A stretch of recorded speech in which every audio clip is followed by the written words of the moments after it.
Tình yêu Chúa cao vời biết bao, làm sao biết đáp đền thế nào, để cho cần xưng Chúa ơi, để cho cần xưng Chúa ơi. Ôi tình yêu thương Chúa cao vời, tình yêu thương Chúa muôn đời, người yêu con từ ngàn xưa, từ khi chưa có đồi non, từ khi chưa có trời cao, chưa có vầng trăng với ngàn sao, gọi con giữa muôn người, tìm con giữa nơi buồn nhớ. Tình yêu Chúa cao vời biết bao, làm sao biết đáp đền thế nào,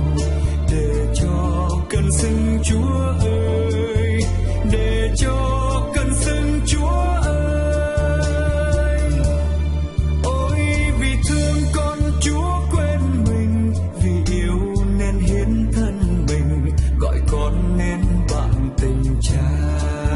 Dù bao sóng gió hiểm nguy, dìu con đi giữa trần gian, ơn Chúa ngày đêm ấp ủ con,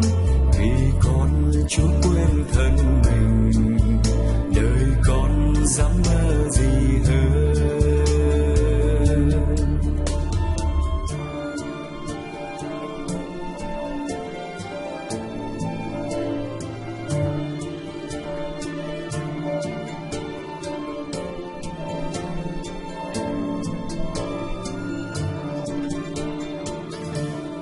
Tình yêu Chúa cao vời biết bao, làm sao biết đáp đền thế nào,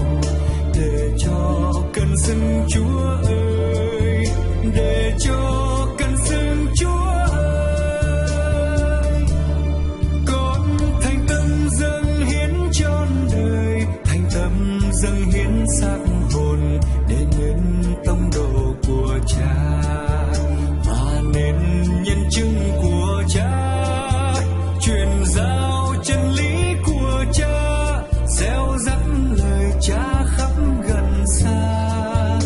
rồi con sẽ đi khắp miền, làm nhân chứng cho tình yêu, rồi con sẽ đi khắp miền, làm nhân chứng cho